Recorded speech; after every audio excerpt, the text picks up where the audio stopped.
Bismillahirrahmanirrahim. Assalamualaikum warahmatullahi wabarakatuh. Alhamdulillah, kita dapat bertemu pada malam ini. InsyaAllah untuk kali ini saya akan menerangkan tentang cara menggunakan kit hafazan. Sebelum ni saya telah menerangkan tentang teknik Al-Ihsan, siri pertama dan siri kedua. Kita kena tahu ada perbezaan antara teknik Al-Ihsan dengan kit hafazan. Teknik Al-Ihsan ni dia adalah satu kaedah macam mana kita nak menghafaz. Tetapi kalau kit hafazan adalah alat untuk macam mana kita nak membantu supaya kita dapat fokus apabila kita nak menghafaz. Sebab dalam menghafaz ni paling utama adalah fokus. Kalau kita tak dapat fokus, kita susah nak menghafaz. Nanti kita akan buat secara praktikal insya-Allah. Jadi harapnya tuan-tuan dan puan dapat bersedialah ya. Sebelum tu boleh tak saya nak perkenalkan diri dulu ya, peserta yang hadir ni. Sebab saya nak tahu umur dan nama lah, ataupun yang nak hafaz ni untuk anak-anak ke, umur berapa yang saya nak tahulah. Kalau ada anak-anak boleh join sekali. Lelaki 8 tahun. Boleh, tak ada masalah. Dah pandai membaca ke macam mana? Iqra' lah ya. Siti Nazarina ni umur berapa tahun? Okey. Anaknya ada kan? Yang 13 tahun ni ada kan? Okey, kalau ada pastikan dia join sekali lah ya. Okey. Jadi kita akan bermula. Okay, alhamdulillah, insya-Allah. Saya akan share dulu. Gambar ni sebenarnya ada dalam Telegram kita boleh semak balik kalau ada yang tak payah tulis nota pun tak apa. Semuanya ada dalam Telegram. InsyaAllah. Dalam bab menghafaz ni, yang paling penting sekali adalah kita kena mahir dulu dalam membaca Al-Quran. Ini adalah untuk umur yang dah besar lah. Kalau kanak-kanak, kebiasaannya mereka tidak boleh membaca lagi. Jadi cara kanak-kanak menghafaz, cara dia lain. Cara dia hanyalah dia mendengar. Bila dia mendengar, terus dia dapat menghafaz. Contohnya, dia dapat hafal surah Al-Fatihah kan. Kadang-kadang dia selalu dengar kawan-kawan dia baca, mak ayah dia baca, adik-beradik dia baca. Tiba-tiba dia dah boleh menghafaz. Jadi kebiasaannya kanak-kanak dalam umur 5 ke 6 tahun dia menghafaz melalui pendengaran sahaja. Tetapi bila dah masuk tahun 2, 3 ni dia dah pandai membaca Al-Quran. Dia dah belajar Iqra', tajwid semua kan. Jadi dia dah mula boleh membaca dan dia menghafaz. Dia nak cuba menghafaz. Macam anak saya 9 tahun. Tapi dia bermula menghafaz 8 tahun. Sekarang ni dia dah 9 tahun. Cara dia menghafaz tu dengan inilah cara Al-Ihsan lah. Sebelum ni saya pernah ada buat video. Nanti saya akan tunjuk video cara-cara menggunakan kit hafazan. Bila dah umur dalam 8-9 tahun macam tu, mereka ni membaca sebab kebiasaannya mereka ni kalau Al-Fatihah biasa orang baca, tapi yang lain-lain jarang-jarang membaca. Jadi nak tak nak diorang kena baca sendiri dan menghafaz sendiri. Okey, itu yang pertama ya. Yang pertama paling penting sekali adalah dah mahir membaca Al-Quran. Kalau kita tak pandai nak baca Al-Quran, terus menghafaz sangat bahaya. Sebab apa bahaya? Sebab kalau kita menghafaz dengan membaca salah, akan menyebabkan kita juga akan hafaz bacaan yang salah. Bila nak betulkan balik jadi susah. Sebab kita dah terbiasa dengan bacaan yang salah. Itu yang sangat bahaya dan sangat pentinglah dalam menghafaz. Sebelum nak menghafaz, dia kena bertalaki dulu dengan guru ataupun dengan kawan-kawan ataupun mak ayah. Bila dah dia punya tajwid, settle dia punya makhraj semua, barulah dia boleh membayang ayat. Saya akan tunjuk macam mana nak membayang ayat.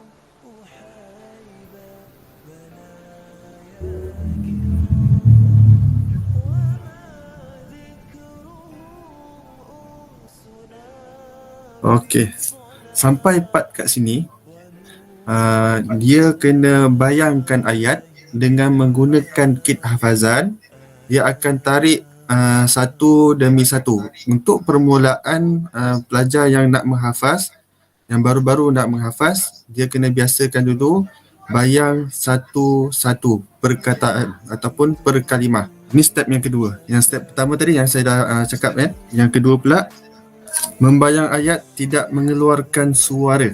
Okey, masa kita nak membayang tu, kita hanya membayang saja. Kita hanya membayang, tidak mengeluarkan suara. Okey. Hanya membaca dalam hati. Maksudnya dia membayang, tapi dia baca tu kat dalam hati. Dia tak boleh keluarkan suara dia. Macam tu. Okey, satu-satu dia akan buka untuk dia nak menghafaz.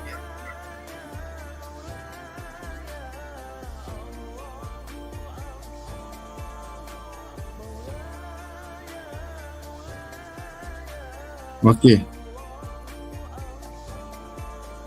Masa ni, dia dah dapat bayangan. Step ketiga, dia mengulang 10 kali bayangan yang dia dah dapat.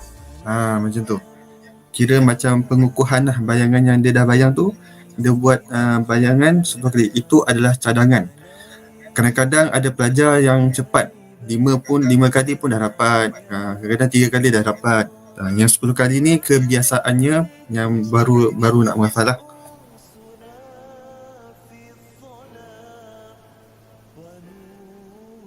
Okey, step keempat ni baru dia melancar. Melancar ni kena keluarkan suara. Step yang kedua tu dia tak boleh keluarkan suara. Step keempat baru boleh dia keluarkan suara. Apa yang dia dah bayang, dia terus melancar. Dia terus melancar 10 kali. Itu yang dicadangkan. Kalau dia 3 kali dia dah boleh lancar, tak ada masalah. Kita patah balik kat sini. Okay, yang kedua tadi membayang ayat. Yang ketiga, semasa kita menghafaz tu, ada kadang-kadang kita akan terlupa sedikit tau. Kadang-kadang ayat yang susah, ayat yang mutasyabihat, ayat yang agak-agak sama kan. Jadi ketika itu dia kena highlightkan dia punya minda, bukan pakai pen ataupun marker. Nak buat pun tak apa, tak ada masalah. Sebaiknya kita highlightkan dekat minda kita ataupun otak kita supaya kita dapat beza mana ayat yang selalu kita lupa. Betul, yang keempat tadi melancar macam ayat dan bayang kepada ayat. Okey, bayang kepada ayat ni nantilah saya akan cerita selepas kita dah menghafal. Kita akan masuk kepada praktikal kita cuba. Harapnya semua bersedia lah. Cara teknik Al-Ihsan ni dia adalah teknik yang mana dia lebih kepada membayang, tetapi asasnya adalah hati. Maksudnya dalam nak dapatkan bayangan ataupun nak dapat fokus, kita kena dapat tumpukan hati kita kena bersih. Kalau kita hati ada masalah duniawi, ada masalah hati, kadang-kadang kita nak dapat fokus pun kita hayal, kita berangan. Jadi kita tak dapat nak fokus ayat dan kita susah nak bayang ayat. Itu menjadi benda yang utama dalam Al-Ihsan, teknik Al-Ihsan. Itu sebab saya bincang pada seri pertama dan kedua lebih kepada persediaan. Mana persediaan yang melibatkan hati, melibatkan persekitaran dan melibatkan fizikal. Itu yang paling penting sebenarnya dalam nak mendapat hafazan. Jadi kalau boleh sebelum kita nak menghafaz, kita istighfar, minta kepada Allah, doa kepada Allah, ya Allah ya Tuhanku, kau bersihkanlah hati aku, kau berilah mudah untuk aku menghafaz, kau berikanlah aku dapat fokus dalam menghafaz. Setiap kali nak menghafaz, pastikan doa tu tak tinggal. Sebab yang boleh memberi kita hafaz adalah Allah sendiri yang memberi. La tuharrik bihi lisanaka litajala bih. Jangan kamu mencepat-cepatkan wahai Muhammad kerana hendak mendapat hafazan. Sesungguhnya yang boleh memberi hafazan itu adalah Allah sendiri. Allah juga yang mengumpulkan ayat Quran di hati Nabi. Jadi nak tak nak kita kena tundukkan diri kita kepada Allah Subhanahu Wa Taala. Kita kena minta mohon kepada Allah, ya Allah ya Tuhanku, sesungguhnya ayatmu ini adalah ayatmu, Engkaulah yang memberi hafaz kepada diriku. Itu yang kita punya adab lah kita kepada Allah Subhanahu Wa Taala. Sebab ayat ini adalah kalam dia, kan? Okey. Jadi kita istighfar dulu. Astaghfirullahalazim, la ilaha illa huwal hayyul qayyum wa atubu ilaih. Kalau mengikutkan latihan kerohanian, kalau pelajar saya sarankan memperbanyakkan zikrullah. Paling rendah pun la ilaha illallah. Di mana-mana mereka berada, berjalan sama ada duduk ataupun berdiri, baring, alladzina yadhkuruna Allah qiyaman wa qu'udan wa ala junubihim wa yatafakkarun, kan? Ayat Al-Quran sebut berzikir dalam keadaan baring, duduk, berdiri, supaya kita dapat membersihkan hati kita, jiwa kita daripada perkara-perkara yang melalaikan hati kita. Itu yang paling utama al-ihsan ni. Jadi saya pun sangat menekankan dalam bab hati untuk pelajar-pelajar saya. InsyaAllah mula-mula sekali adalah kita kena betulkan bacaan dulu. Okay. Wallahu yuridu an yatuba alaikum wa yuridu alladhina yattabi'una ash-shahawati an tamilu mailan azima. Okey. Kita cuba betulkan dulu bacaan dulu sebelum nak menghafaz. Saya bagi masa dalam 2-3 minit lah. Tenangkan hati, jangan rasa gabra, jangan rasa gemuruh. Tenang, insya-Allah. Okey, insya-Allah. Saya yakin tuan-tuan dan puan-puan dah dapat untuk baca dengan baik. InsyaAllah kita mula dengan membayang. Kita mula dengan membayang. Okey. Bayang dahulu satu kalimah ni dulu. Wallahu. Okey, sebelum tu saya nak terangkan,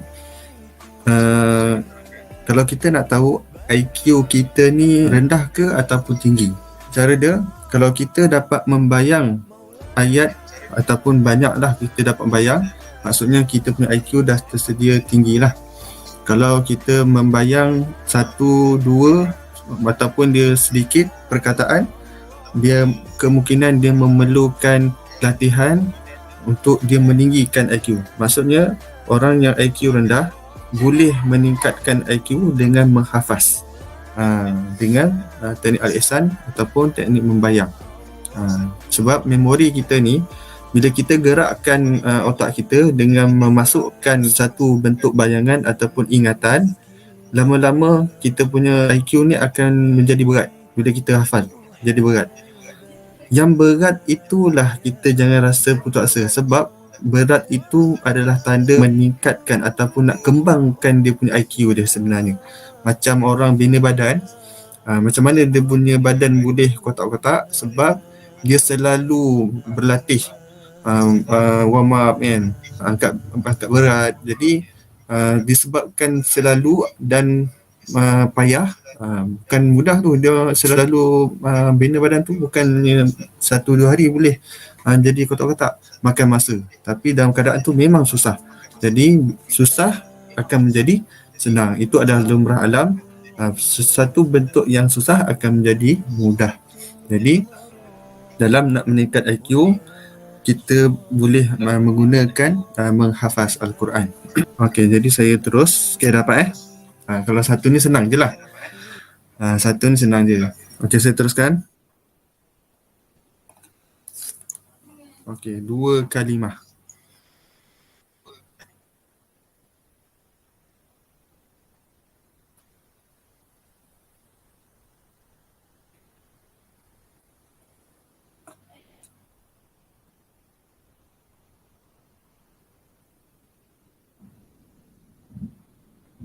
Okey, parent pun boleh ikut sekali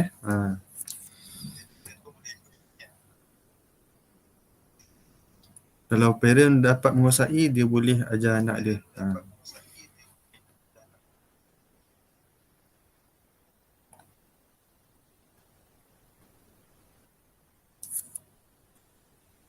Okey, saya tambah 3 perkataan.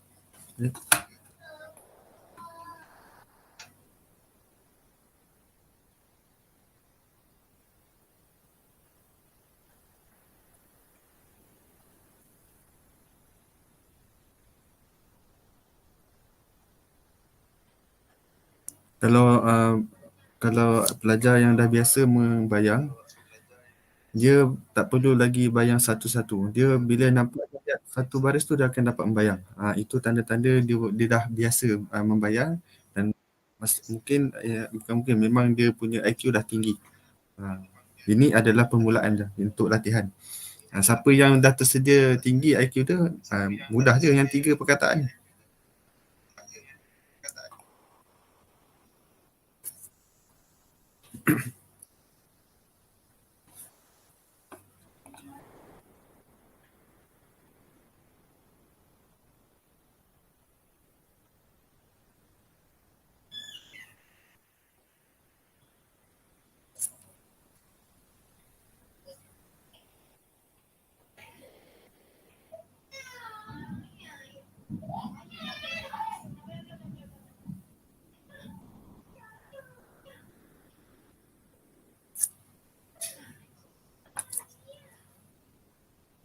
5 perkataan.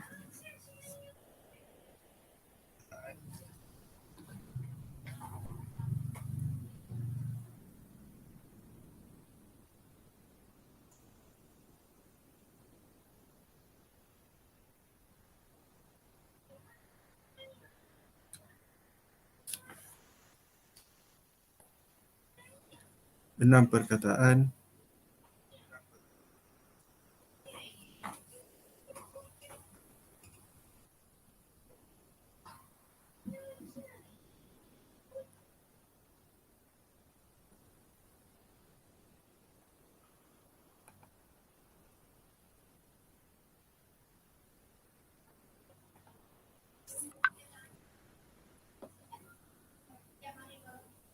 Masa ni lah menggunakan kit hafazan, sebab kita nak tarik satu kan, macam tu. Maksudnya kit hafazan tu adalah alat untuk melatih pelajar untuk dapat membayang.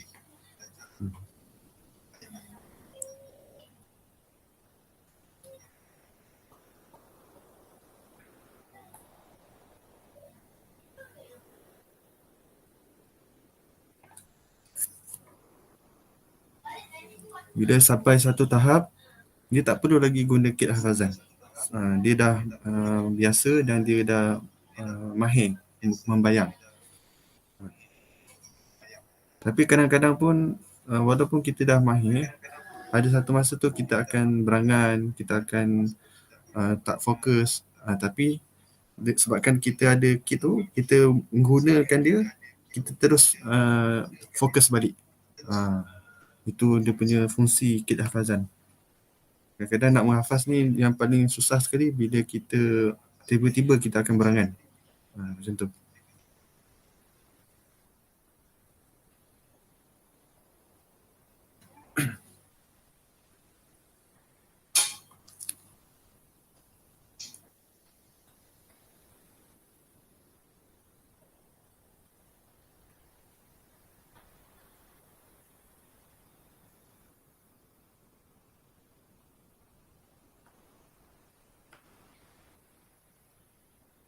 Pastikan bayang jangan keluarkan suara. Baca dalam hati.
Okey.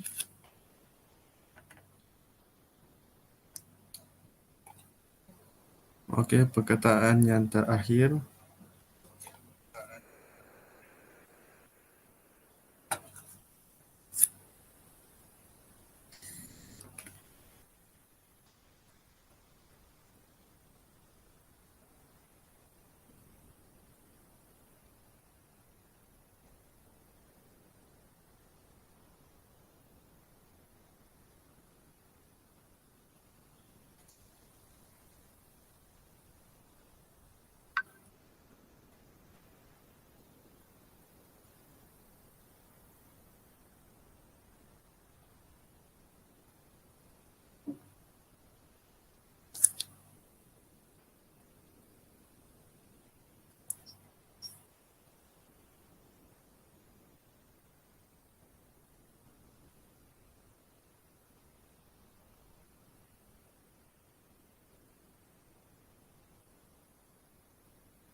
Okey, tak apa.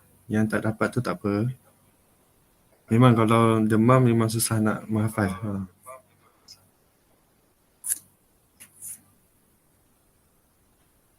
Semalam saya ada buat live juga. Yang masuk seorang je. Hari ni alhamdulillah 3 orang. Semalam seorang tu alhamdulillah dia dapat menghafal. Ini adalah rakaman dia. Bismillahirrahmanirrahim. Wallahu yuridu an yatuba alaikum wa yuridu alladhina yattabi'una ash-shahawati an tamilu mailan 'azima. Alhamdulillah, macam itulah kita punya cara hafaz. Memang sangat mudah. Pada permulaan kalau kita dapat, maksudnya kita punya IQ memang sedia tinggi lah. Inilah rakaman yang sempat dirakam. Yang lain tu ada masalah teknikal. Untuk 3 orang ni mungkin ada apa, kadang-kadang gemuruh kan, sebab ada orang lain kan. Kadang macam tu.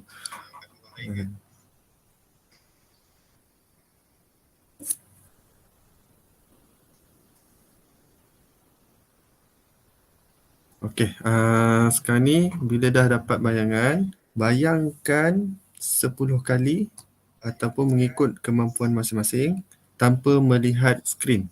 Masa dia nak bayang tu macam terlupa, tengok balik.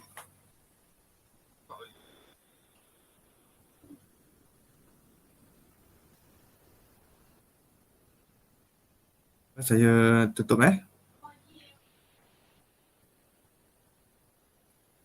Okay, siapa nak mula dulu? Bismillahirrahmanirrahim. Wallahu yuridu yatuba alaikum wa yuridu allazina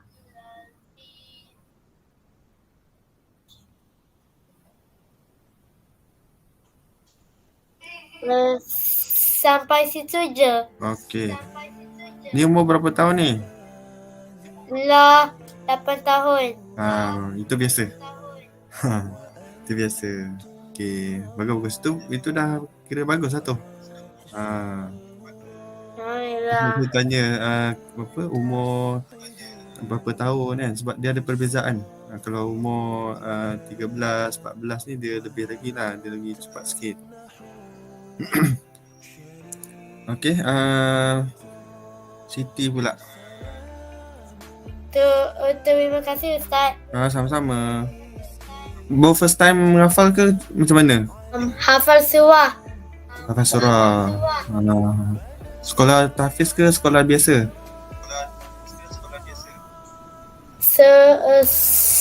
Sekolah biasa. Oh, okey, bagus. Seterusnya? Assalamualaikum. Waalaikumsalam.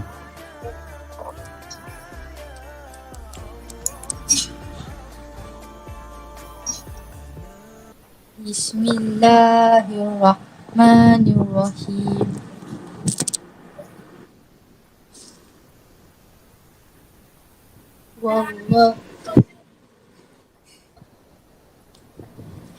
Wallahu yuridu an yatuba alaikum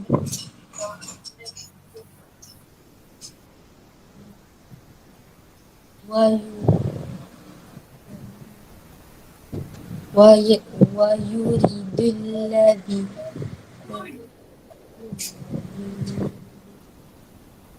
Okey, dapat. Sampai situ je. Okey. Kita cuba yang kedua ya. Sebab tadi kemungkinan takut saya banyak cakap tadi mengganggu konsentrasi menghafaz. Okey. Ni saya tak cakap. Ini ayat yang kedua.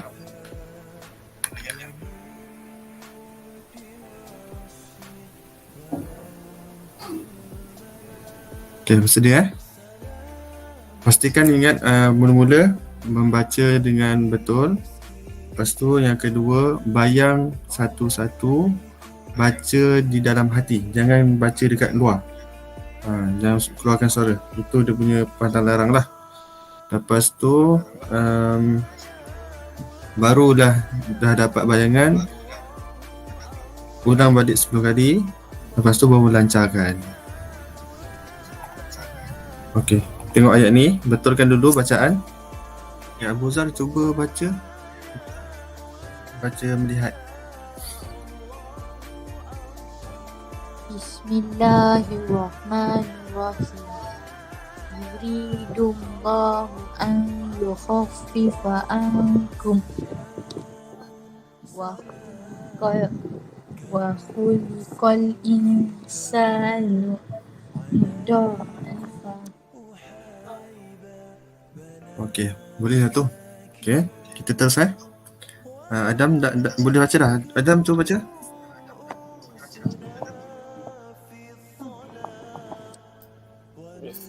Bismillahirrahmanirrahim. Yuridullahu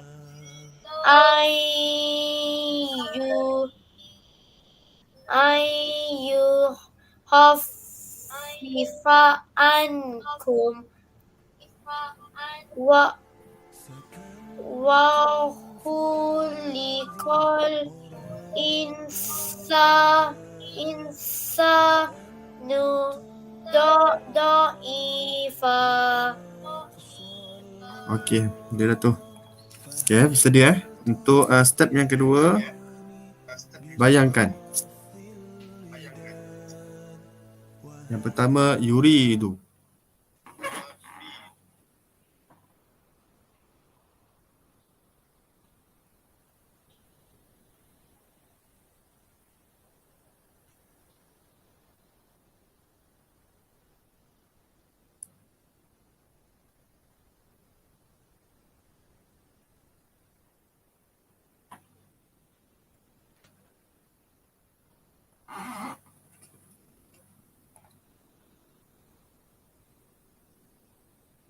Yang kedua.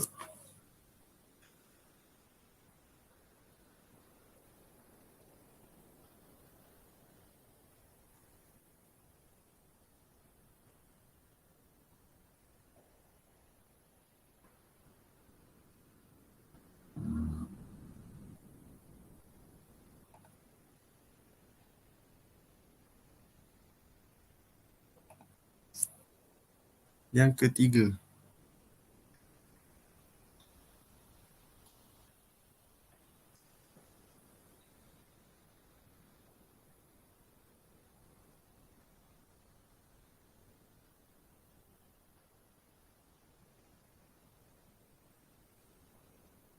Baca dalam hati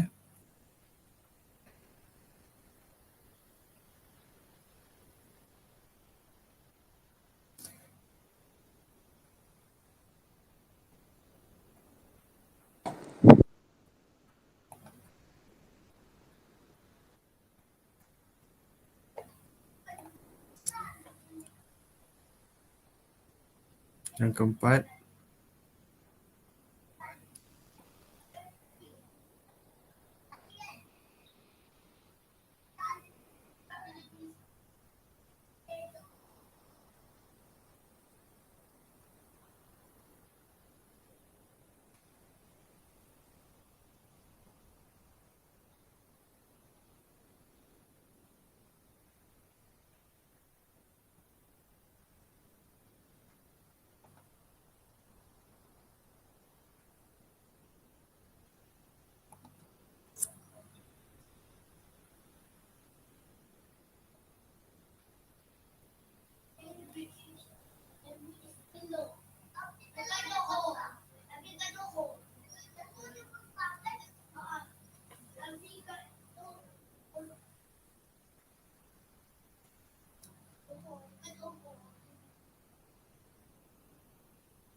dah dapat bayang tanpa tengok 10 kali ataupun 5 kali. Kalau bayangan tu tak nampak, boleh tengok sekejap. Selepas dah ulang 10 kali ataupun 5 kali bayangan tanpa melihat, barulah melancarkan apa yang kita dah bayang. Melancarkan mengeluarkan suara. Kita dengar dulu Abu Zal.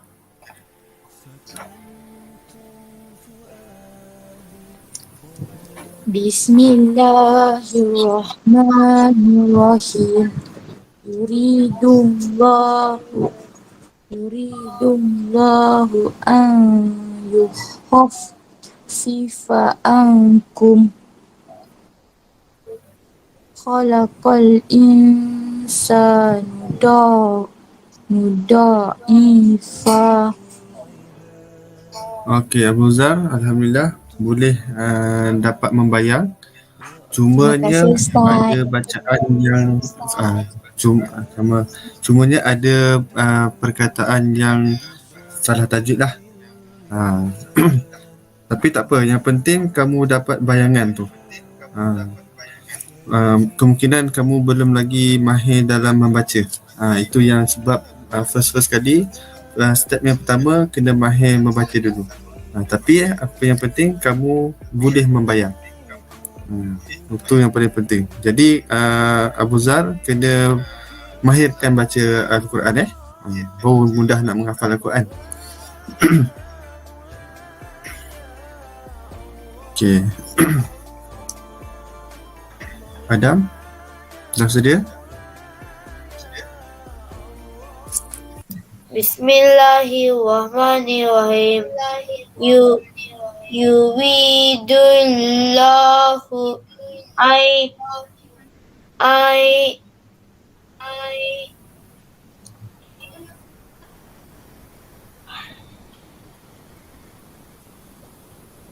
yukhaffifa yuhaffifa ankum wa khuliqal insanu dha'ifa. Okey. Bolehlah. Bolehlah tu. Okey. Alhamdulillah. Alhamdulillah. Terima kasih Ustaz. Okey, sama. Yang saya perhati, Adam umur 8 tahun, memang ambil masa sikit untuk dia nak hafaz. Walaupun macam first time dia boleh menghafaz. Cumanya Adam perbetulkan tajwid, baca biasalah. Kena fasihkan bacaan. Abu Zar tadi yang pertama tu mungkin dia first time, dia macam mungkin tak dapat fokus. Mungkin saya pun banyak cakap tadi. Bila ayat kedua dia dah boleh dapat, cumanya tajwid lah, tajwid dari segi makhraj tu. Okey, tu saja. Okey, jadi kita dah nak habis. Okey, insyaAllah. Semua nak terangkan sikit je. Kalau kita dah hafal ayat pertama, ayat kedua, kita bayangkan kepala ayat. Sekiranya kita dah dapat hafaz satu muka, kita kena bayangkan kepala ayat yang warna merah ni. Yang ni. Supaya bila kita dah dapat hafal, kita akan tahu selepasnya apa ayat dia. Macam tu. Okay, itu adalah step yang terakhir lah, yang kelima. Kalau kita dah dapat semua ayat tu.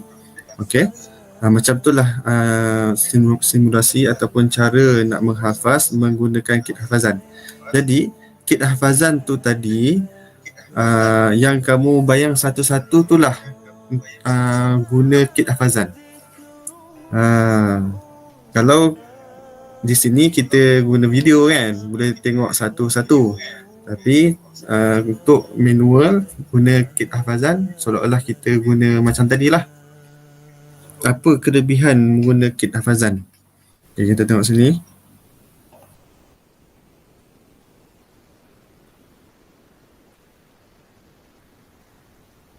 Yang pertama, dapat fokus ayat.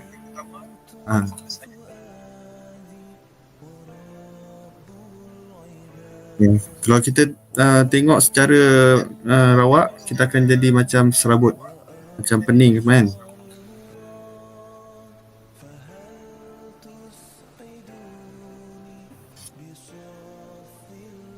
Okay. Kalau kita guna kit hafazan, kita dapat fokus ayat. Ayat mana yang kita nak hafaz. Kadang-kadang kalau kita tak guna kit, kita nak bayang tu, tiba-tiba kita akan tengok ayat yang lain. Jadi akan menyebabkan kita membuang masa kita nak cari ayat tu.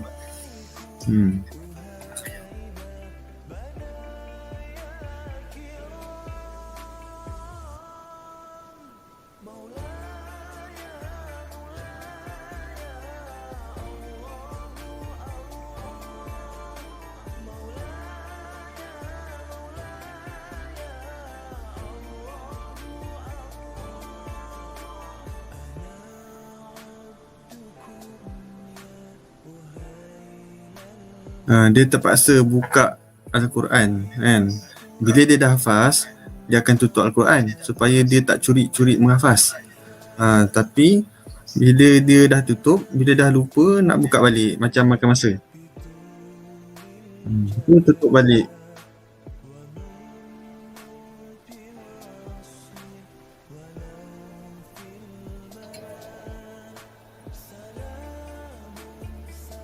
Ni tak payah tutup Al-Quran. Just letak kit hafazan tu dekat ayat tu. Kalau kita tak dapat, kita buka balik. Macam tu. Buka ni lah kit hafazan tu. Bukan tutup Al-Quran ataupun buka Al-Quran. Jadi taklah menyebabkan Al-Quran tu rosak. Nak buka tutup kan.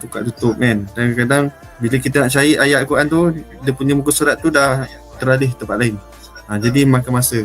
Lama-lama kita jadi penat nak menghafaz. Jadi alat ni untuk membantu pelajar mudah menghafaz.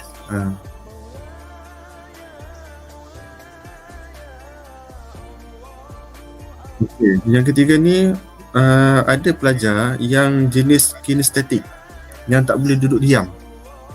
Jadi dengan menghafaz ni, kit hafazan ni dia boleh menggerakkan motor-motor kecil dia, jari jemari dia lah maksudnya, supaya dia bergerak. Kalau tak dia akan statik, dia menghafaz, tengok, lepas tu dah lama dia berangan. Bila dia ada benda nak dia pegang, dia akan dapat fokus bila dia nak menghafaz tu.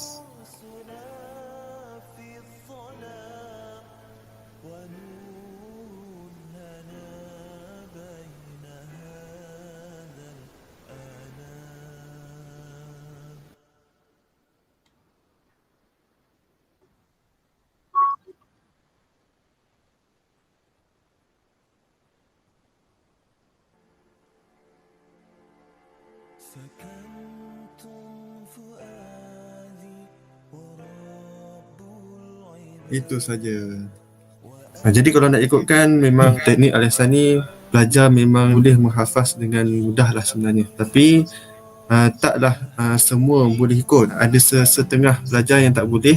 Ada sebab-sebab tertentu. Sebabnya Al-Ihsan ni dia punya yang susah tu adalah membayang. Dia memang makan masa sebab dia memerlukan latihan.